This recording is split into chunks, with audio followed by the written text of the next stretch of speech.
জুলাই সন্ত্রাসের সম্মুখ সারির যোদ্ধা উসমান হাদি, যদিও তার নাম শরীফ উসমান হাদি বলা হয়, কিন্তু তার প্রকৃত নাম হলো উসমান গনি। নামটাও ধার করে নেওয়া, নামটাও জামাতিদের দেওয়া, নামটাও মাহমুদুর রহমানের দেওয়া, ওই আমার দেশ পত্রিকার যে সম্পাদক। আজকে জুলাই জঙ্গি হাদির জানাজার নামাজ সম্পন্ন হয়েছে জাতীয় সংসদ ভবনের সামনে। সেখানে মোটামুটি ভালো একটা উপস্থিতি আমরা লক্ষ্য করেছি। আপনারা নির্দ্বিধায় নিশ্চিন্তে এক বাক্যে অকপটে ভাবতে পারেন, আজকের জানাজায় যারা যারা উপস্থিত হয়েছিল সেখানে রাষ্ট্রের দায়িত্বপ্রাপ্ত কর্মচারী কর্মকর্তা ছাড়া সাধারণ নাগরিকের বেশে যারাই গিয়েছিল, এদের মধ্যে শতকরা 95% পাকিস্তানি বীজ থেকে সৃষ্টি।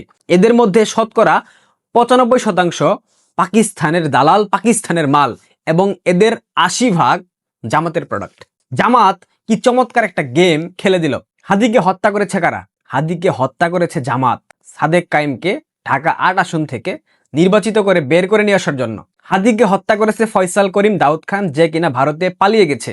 একাধিক জুলাই বিপ্লবী জঙ্গিরা বলতেছে ভারত হাদির হত্যাকারীকে আশ্রয় দিয়েছে, ভারতে পালাতে সহায়তা করেছে। কিন্তু বাংলাদেশ পুলিশ আজকে বিবৃতি দিচ্ছে হাদির হত্যাকারী ভারতে যাওয়ার কোনো তথ্য তাদের কাছে নাই। বাংলাদেশ পুলিশ জামাতিদের নিয়ন্ত্রণে, বাংলাদেশ পুলিশ জুলাই জঙ্গিদের নিয়ন্ত্রণে। পুলিশ স্টেটমেন্ট দিচ্ছে হাদির হত্যাকারী ভারতে পালিয়ে যায়নি। তাহলে হাদির হত্যাকারী কোথায় গেল? ফয়সাল করিম দাউদ খান যদি হাদিকে হত্যা করে থাকে, সেক্ষেত্রে ফয়সাল করিম দাউদ খান নিশ্চয়ই বাংলাদেশে আছে। জুলাই জঙ্গি উত্থানের পর এই ফয়সাল করিম দাউদ খান 17 লক্ষ টাকা চাঁদাবাজি করতে গিয়ে মোহাম্মদপুরের আদাবরে গ্রেফতার হয়েছিল। তাকে জামিন করিয়েছে কারা জানেন? বিএনপির আইন বিষয়ক সম্পাদক ব্যারিস্টার কি যেন একটা নাম মনে পড়তেছে না, আর শিবিরের সাবেক নেতা আইনজীবী শিশির মনির। বিএনপি এবং জামায়াত ফয়সাল করিম দাউদ খানকে জামিন করিয়েছে। সেক্ষেত্রে ফয়সাল করিম দাউদ খান কার লোক? ফয়সাল করিম দাউদ খানের ব্যাপারে একটা ছাত্রলীগের ট্যাগ আছে, কিন্তু সে যে ছাত্রলীগের মধ্যে লুকিয়ে থাকা, ওই যে লুঙ্গির নিচে যেভাবে লুকিয়ে ছিল, এরকম কোনো ব্যক্তি না। এর নিশ্চয়তা কে দেবে? এই প্রমাণটুকু কে দেবে? তার মানে মোরাল অফ দ্য স্টোরি, হাদির হত্যাকারী জামাত, এবং জামাত হাদিকে পরিকল্পিতভাবে হত্যা করে সাধারণ মানুষের সাইকোলজি নিয়ে খেলতেছে, কিভাবে নির্বাচনটাকে পিছিয়ে দেওয়া যায়। এর মধ্যে জাতীয় সরকার গঠনের একটা ব্যাপার আছে, জাতীয় সরকার গঠনের একটা প্রস্তাবনা চলতেছে। 2-1 দিনের মধ্যে আপনারা সেই প্রস্তাবনা দেখতে পারবেন। আজকে মারা গিয়েছে, আজকে হয়তো ওইরকম কোনো মেসাকার হয়নি, একটা প্রকট সম্ভাবনা ছিল, তবে এই মেসাকারটা যে হবে এটা নিশ্চিত। আমি বিএনপিকে দেখে মাঝে মাঝে অনেক হাসি। বিএনপির হাইকমান্ডের যাদেরকে বলা হয় নেতারা, মির্জা আব্বাস, দুদু, ফখরুল, রুহুল কবির রিজভী, শিলং সালাউদ্দিন, এরা সবাই একটা স্টেটমেন্ট দেয়, আবার তাদের যে ছাত্র দল, এদের স্টেটমেন্টের ধরন টোটালি আলাদা। মাঝে মধ্যে মানে খটকা লাগে যে বিএনপির ছাত্র দল কি আলাদা কোনো গ্রহ থেকে আসা সংগঠন? বিএনপির নেতা খোদ মির্জা আব্বাস সাহেব, যার বিরুদ্ধে হাদিকে হত্যার চক্রান্তের একটা অভিযোগ আনা হয়েছিল, মির্জা আব্বাস সাহেব বলতেছে হাদিকে পরিকল্পিতভাবে হত্যা করা হয়েছে। হাদি হত্যা একটা সাজানো ছক, তার মাধ্যমে একটা চক্র স্বাধীনতাকে ভুলিয়ে দিতে চাইছে, 71কে ভুলিয়ে দিতে চাইছে। মির্জা আব্বাস বলতেছে একথা। মির্জা আব্বাস একজন বীর মুক্তিযোদ্ধা। হাদিকে চক্রান্তকারীরা হত্যা করার মাধ্যমে বাংলাদেশের মুক্তিযুদ্ধকে আক্রমণ করার চেষ্টা করতেছে, অথচ ঢাকা বিশ্ববিদ্যালয়ের ছাত্র দলের এক তথাকথিত নেতা সে স্টেটমেন্ট দিচ্ছে শেখ হাসিনার বিরুদ্ধে কথা বলতেছে। হাসিনা, তুমি হাদির জানাজার উপস্থিতি দেখো। হাদি মরাতে সারা বাংলাদেশের মানুষ একযোগে শোক প্রকাশ করেছে। হাদির জানাজায় কয়জন মানুষ গিয়েছে? কত লক্ষ মানুষ হয়েছে? 1 লক্ষ মানুষ হয়েছে? না, 1 লক্ষ মানুষ হয়নি। এখানে 1 লক্ষ মানুষ না, এখানে যারা আছে সবগুলো পাকিস্তানি প্রোডাক্ট।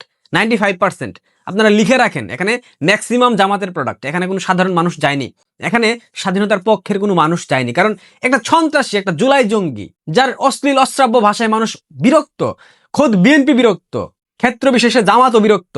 যদিও জামাতের বাই প্রোডাক্ট হাদি, মাহমুদুর রহমানের সৃষ্টি করা প্রোডাক্ট হাদি। মাহমুদুর রহমান তো ঘোষণাই দিয়েছে যে নির্বাচনে হাদি নাই, সেই নির্বাচন আমরা চাই না। হাদি কি নির্বাচন কমিশনার ছিল, নাকি হাদি নির্বাচনের ব্যালট পেপার ছিল? হাদিকে আপনারা ব্যালট বক্সে ভরে দিতেন, কোনটা?